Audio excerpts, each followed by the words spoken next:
Buenas tardes, bienvenidos a Lunes Negros, el espacio que tenemos dentro de Multicanal Radio para tratar las noticias luctuosas, las noticias que tienen que ver con el mundo de los sucesos, los crímenes y la crónica negra. Como bien sabéis, estamos todos los lunes por la tarde en directo y minutos después en cualquiera de las plataformas de podcast que hay, iVoox, Spotify, Apple Podcast o Amazon Podcast. Se acercan las vacaciones y haciendo una pequeña retrospectiva y visualización en general, ¿no?, del tipo de noticias que los medios generalistas publican estos días. Me he dado cuenta que no sé si será por línea editorial o será quizás también por cierta influencia de algún poder gubernamental, que los crímenes en el periodo estival pasan a ser mucho más ligeros, pasan a ser mucho más livianos, pasan a ser prácticamente imperceptibles en sus páginas. Y esta cosa que sucede a mí me hace reflexionar, me hace pensar que al final vivimos en un país que gran parte de su estructura económica se basa en el sector servicios, se basa en el turismo y no se quiere perjudicar o ahuyentar a un tipo de clientela que son los que durante gran parte del año van a llenar la hucha. Y ahí es cuando a mí se me abren las dudas. ¿Esto realmente se hace porque el nivel de delincuencia, como otros sectores, también baja en estos meses estivales? ¿O se hace porque hay alguien que deja y piensa que esto no es beneficioso, que la imagen de las comunidades autónomas, que la imagen del país se puede ver, pues digamos, un poco perjudicada? ¿Realmente bajan los crímenes en verano o nos los ocultan? Lo cual es verdaderamente grave, sobre todo en este tiempo convulso en el cual estamos hablando de fake news, falsedades, datos no contrastados, etc. Bueno, pues aquí a mí es donde se me abre el melón del debate. Por un lado, porque estamos en unas fechas donde parece ser que si la información no viene recogida por lo que se ha definido desde las más altas instancias de este país, como medios solventes, como medios serios, como medios oficiales y veraces, pues parece que el resto de las informaciones que os damos, aquellos medios que no lo somos, son bulos, son fango. Pues no, señores, esto no es así.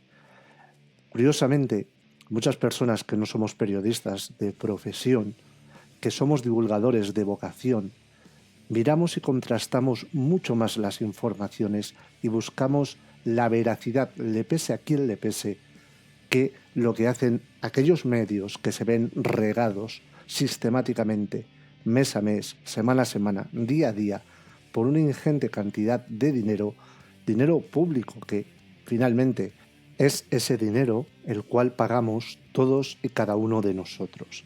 Y sin embargo, nos mienten y nos mienten mucho. Tenemos que recordar lo que sucedió en pandemia, tenemos que recordar dónde están ese comité de expertos, tenemos que recordar la cantidad de mentiras que nos han dicho una y otra vez, o no es necesario.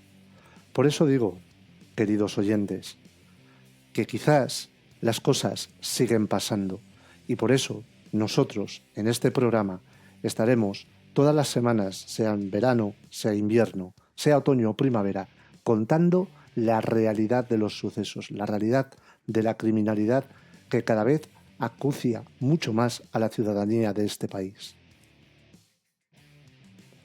Y dicho todo esto, en este creo que penúltimo programa de la temporada, comenzamos a desgranar todo lo que la semana nos trae. Bienvenidos.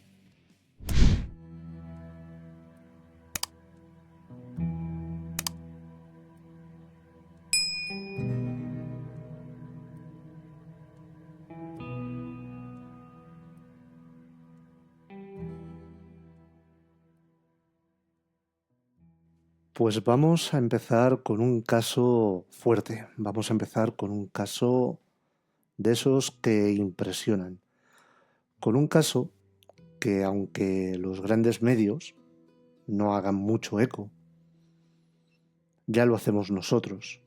En verano, como decía en la editorial, como decía en la introducción, siguen pasando cosas. Y es que Santiago, el misógino que agredió y hostigó a 15 chicas, pacta 10 años de cárcel. Se jactaba y se reía de haber matado a una mujer en Plaza Elíptica. La fiscalía sostiene que el reo actuó movido por su animadversión hacia el género femenino. Su defensa logró que el agravante de género no se le aplique porque su cliente odia a todo el mundo. Santiago tiene solo 23 años y 15 episodios delincuenciales conocidos como agresiones, acoso, amenazas, hostigamiento sexual a menores, órdenes de alejamiento contra su propia madre e incluso un intento de homicidio. Una espiral de violencia que se prolongó durante 3 años motivada por su animadversión hacia el género femenino, según el relato de la Fiscalía, aunque finalmente no se le haya podido aplicar el agravante de género por los 3 últimos crímenes que cometió: atacar a una pasajera sin previo aviso, intentar matar a una empleada de la limpieza del metro y agredir a varias mujeres de la policía durante su detención, y por los que se declaró culpable, llegando a un acuerdo de conformidad por el que se le impuso una pena de 9 años y 10 meses de prisión frente a los 13 que solicitaba el fiscal. Durante el proceso, celebrado en la Audiencia Provincial de Madrid, la intervención de Santiago se limitó a reconocer los delitos, pero aseguró no recordar nada de estos episodios. A diferencia del criterio de la Fiscalía, su defensa logró que el agravante de género no se le aplique contra el reo, porque odia a todo el mundo y no solo a las mujeres. La primera de sus víctimas recientes, una joven en la veintena que tras la agresión se marchó a vivir a miles de kilómetros de Madrid, aseguró que se encontraba en un vagón de metro con el que por entonces era su mejor amigo, cuando fue atacada sin aviso. Noté que me lanzaron un abrigo encima y entonces me dio un codazo y con el lado del puño, recuerda. A continuación, Santiago se excusó diciéndole: «Uy, se me ha caído el abrigo, lo siento mucho», para posteriormente recriminar a su víctima con un «¿Qué coño te crees?». Una escena que la joven recuerda con impotencia. Nadie en el vagón movió un dedo para ayudarme, recordó, asegurando que su agresor estaba drogado, loco o algo no le funcionaba muy bien en la cabeza. Una impresión parcialmente confirmada por las pruebas psiquiátricas que se le practicaron, que revelaron que Santiago padece una psicosis leve. Poco después, el día de San Valentín, Santiago atacó a una empleada de la limpieza, a la que propinó una paliza por la espalda y la dejó tendida en el suelo, y con secuelas como la pérdida de audición y estrés postraumático. Un ataque con el que Santiago pensaba que había asesinado a la trabajadora. «Es por la puta que maté, ¿no?», espetó el joven a los agentes, que días después le detuvieron en el centro de Madrid. Un arresto durante el que se jactaba y se reía de haber matado a una mujer en Plaza Elíptica días atrás. La detención no puso fin a su violencia. En el momento del engrillamiento me dio un cabezazo en el pómulo, declaró un agente durante la vista. Me retorció el brazo muy fuerte, ocasionándome un esguince, apostilló su compañera del cuerpo, al tiempo que recordó que el acusado le berreaba consignas como que las mujeres deberían tenerle miedo y por eso las pegaba, y que deberían estar a sus pies. Tras ser conducido a la comisaría, Santiago volvió a intentar agredir a las mujeres allí presentes, aprovechando un momento en el que retiraron los grilletes para reseñarle. Entonces, el procesado aprovechó que tenía las manos libres, Se levantó y se abalanzó hacia mí, profiriendo toda clase de insultos contra las mujeres, mientras decía que solo servíamos para fregar y que a mí una mujer no me toca, mientras era nuevamente reducido. Unos gritos a los que se le añaden otros recogidos en el sumario, como que las mujeres me tenéis que tener miedo, putas, o las mujeres solo servís para tener hijos. Antes de los incidentes juzgados, Santiago ya tenía un extenso historial de arrestos con una variedad de episodios, entre los que se encuentra su propia madre como víctima. En este contexto, el primer suceso de misoginia de Santiago ocurrió en noviembre de 2019, cuando robó un teléfono móvil a una mujer mientras le gritaba que le iba a matar. Meses después, el 14 de julio de 2020, Santiago fue nuevamente detenido por amenazar a su propia madre en el domicilio familiar, tras una discusión entre ambos. 2 años después, el 4 de octubre de 2022, el acusado fue detenido cerca del Instituto Emilio Castelar en el distrito de Carabanchel, después de pasar una semana asistiendo a las puertas del centro educativo para hostigar a alumnas menores de edad y dirigirse hacia ellas de forma lasciva. Días después, el 16 de octubre de 2022, también en el distrito de Carabanchel, fue arrestado al ser sorprendido cerca de la vivienda de una mujer que había solicitado una orden de alejamiento contra este sujeto. 3 semanas después, el 8 de noviembre de 2022, el acusado se dirigió a una desconocida en una cafetería cercana en la estación de metro de Laguna y le susurró «Te voy a matar», mientras sostenía un cuchillo e imitaba un apuñalamiento. 10 días después, el 18 de noviembre de 2022, sin decir una palabra, le dio un puñetazo en la pantorrilla a una desconocida en la estación de metro. Pues sinceramente, creo que esta persona, la condena que se le ha impuesto es irrisoria. ¿Alguien tiene la mínima duda de que en el momento que se le conceda el primer permiso carcelario, este sujeto va a volver a atentar contra la libertad o el físico de alguna mujer? Tendremos que entonces lamentarnos cuando haya lesiones más graves que la de esta vigilante, con daños en su oído y estrés postraumático de por vida. ¿Tendremos que entonces lamentarnos de la pérdida de una vida? Por favor, legisladores, por favor, justicia, protejan a las víctimas y no tanto a los criminales.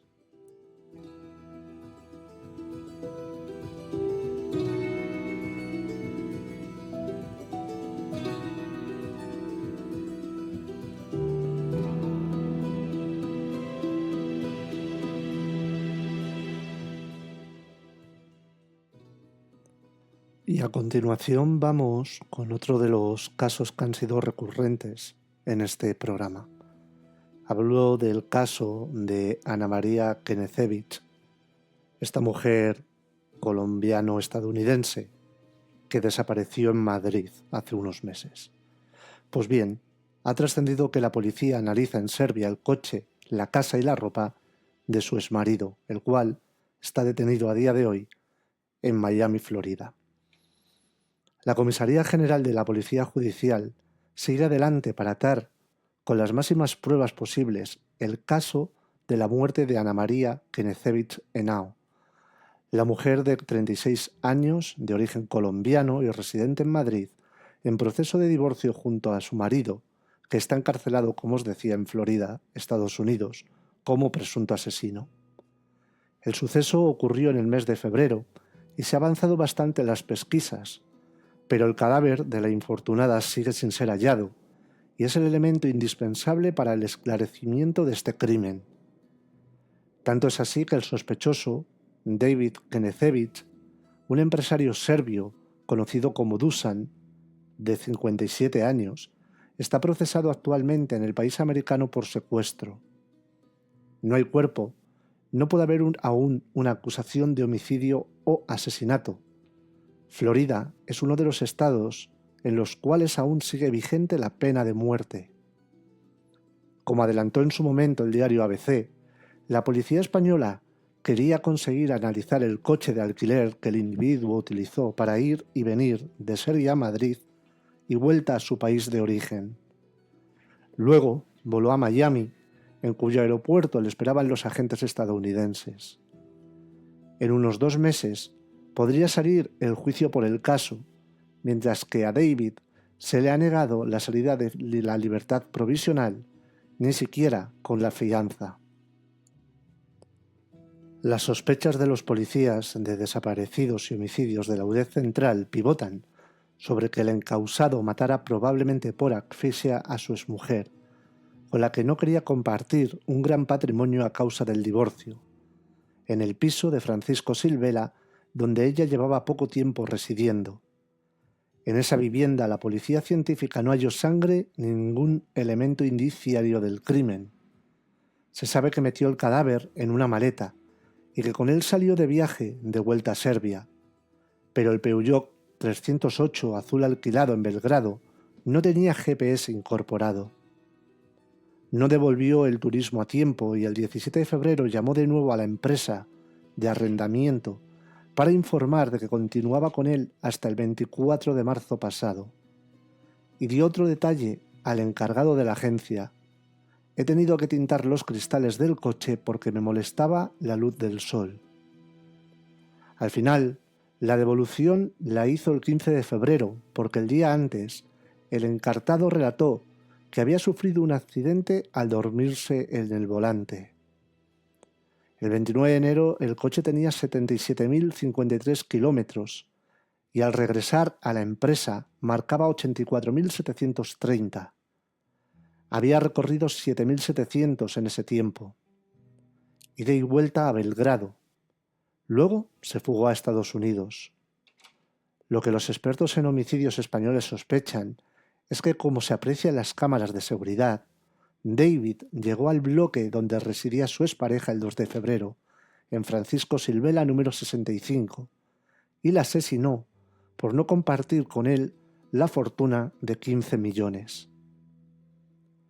En Belgrado, además, un equipo conjunto de la policía española y la serbia han estado registrando la vivienda del sospechoso y se han llevado muestras, al igual que del coche, para su análisis en el laboratorio de aquel país. Entre otras, una ropa de él con una mancha que podría ser sangre, según le explicaban al diario ABC fuentes del caso. Tanto los resultados periciales del coche como de la casa y del turismo están aún pendientes. Paralelamente, desde España, se han cursado comisiones rogatorias a Italia, Croacia, Francia, Serbia y Eslovenia, los países por los que tuvo que cruzar el coche hasta regresar a su domicilio. No se ha hallado el cadáver en las zonas calientes de las carreteras españolas, donde pasó hasta adentrarse en Francia, que se hizo de manera pormenorizada, mano a mano con el FBI. Se han peinado decenas de kilómetros de la R2, pero también de Soria, Guadalajara y Zaragoza, A2, con drones, helicópteros, perros de detección de cadáveres, subsuelo, y al estar en zonas de carreteras valladas en los laterales, desde fuera de las cunetas hacia las calzadas.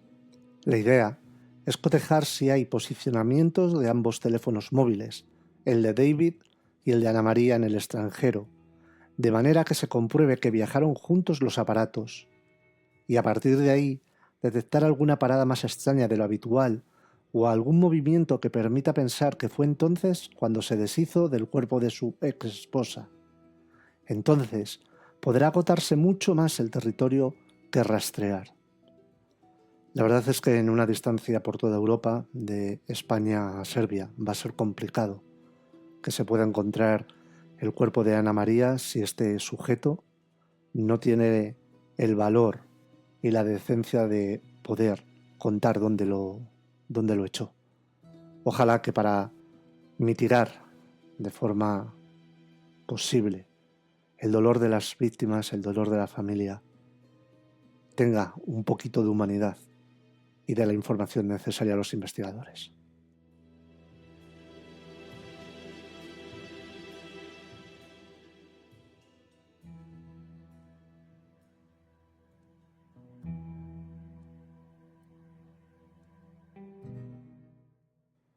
Y nos vamos a trasladar a Valencia porque este caso ya lo tratamos en su momento.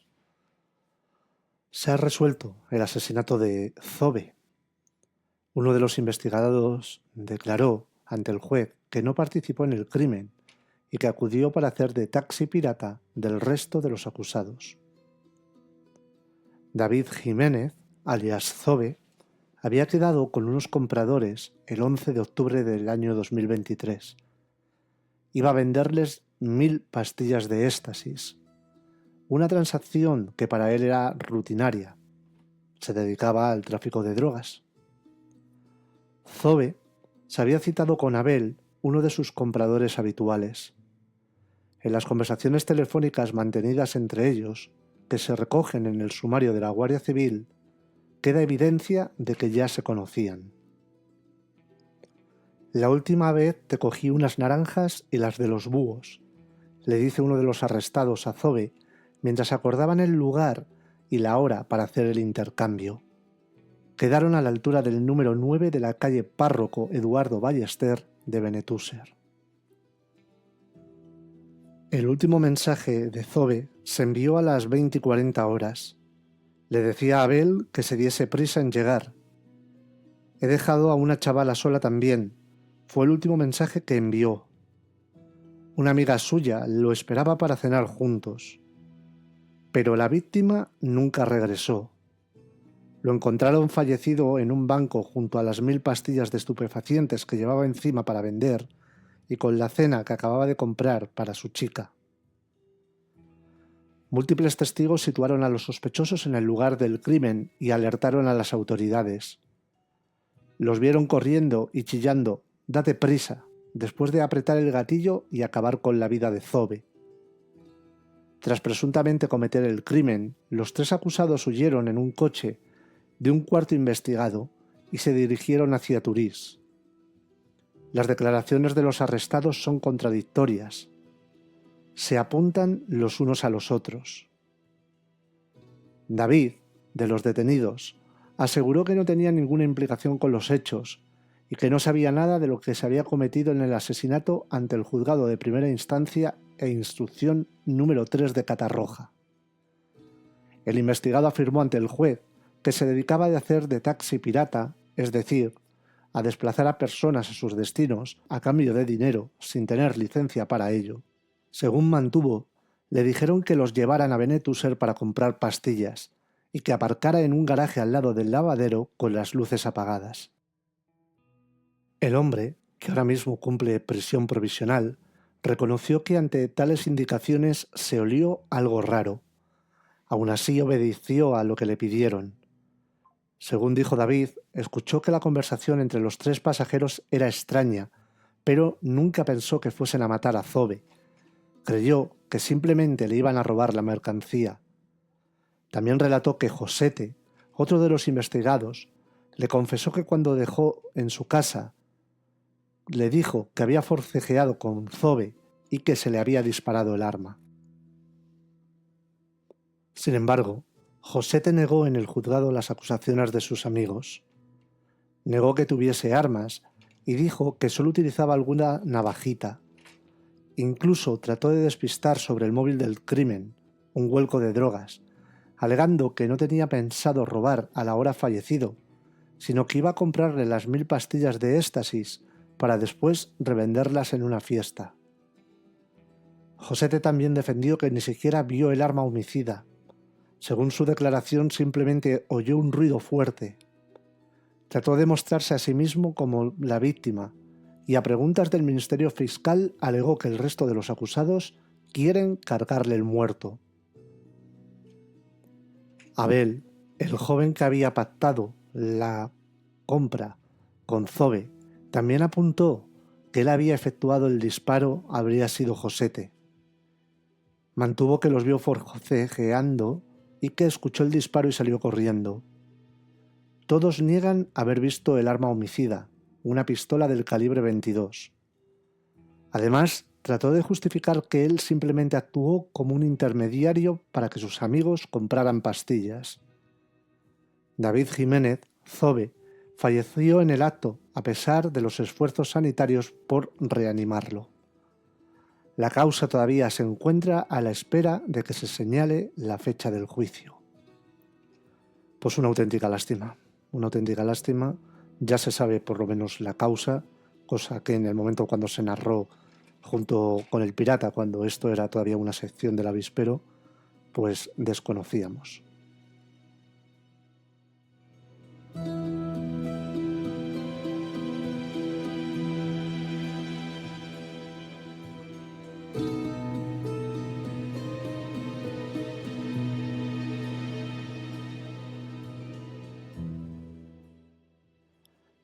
Y antes de ir al caso de la semana, la segunda parte y parte final de El asesino de la baraja, Alfredo Galán, que como sabéis estamos usando el archivo sonoro del programa de Iberia Asesina que realicé en el Rincón del Disidente, vamos a ir con uno de esos casos extraños que a uno le dejan con la ceja arqueada.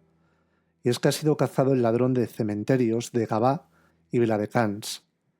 124 tumbas destrozadas para robar objetos decorativos. Nos cuentan que los Mossos d'Esquadra han conseguido capturar al ladrón que en los últimos meses había provocado destrozos en más de un centenar de tumbas de los cementerios de Gavà y Viladecans para robar los objetos decorativos.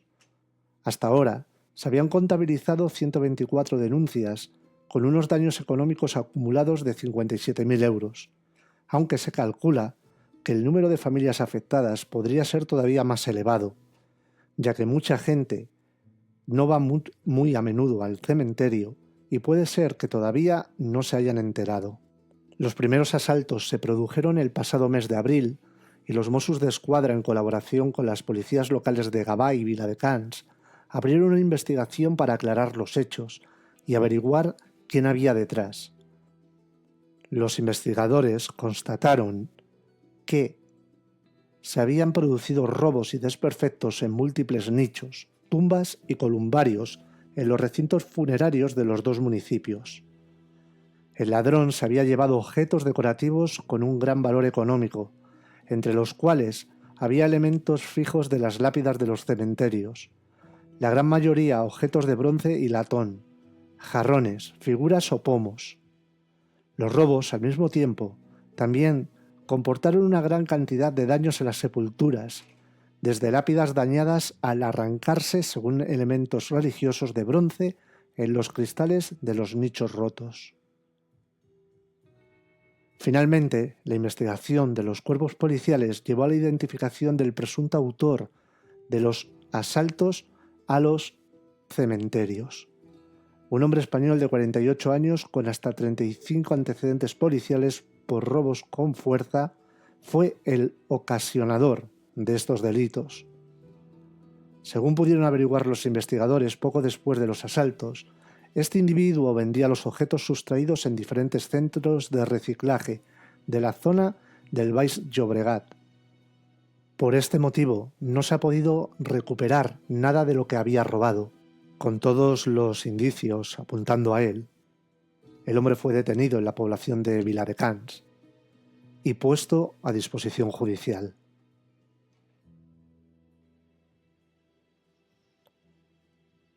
Y hasta aquí, queridos oyentes, la actualidad de esta calurosa semana. Antes de entrar en el caso, antes de entrar en esta segunda parte de Alfredo Galán, como os decía, me gustaría recomendaros la charla, coloquio, entrevista, definirlo como queráis, que me hicieron ayer, domingo por la tarde, los compañeros de Terra Ignota. Entre ellos, como ya sabéis, pues el pirata Raúl, que también es miembro de esta familia de Multicanal Radio. Estuvimos hablando sobre el caso Macastre, estuvimos hablando sobre similitudes de este caso con el caso Alcácer, estuvimos hablando de distintos crímenes que se produjeron en una zona concreta geográfica de la Comunidad Valenciana y curiosamente también se produjeron entre los años en los que más menores desaparecían.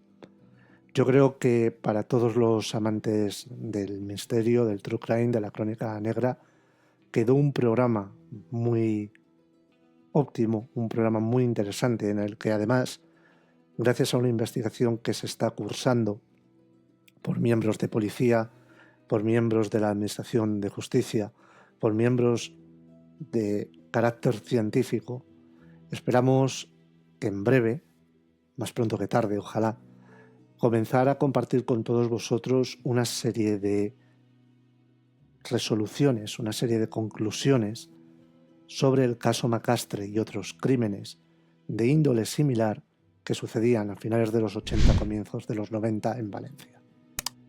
Pero eso es harina de otro costal, hacerme caso e ir a ver el programa de Terra Ignota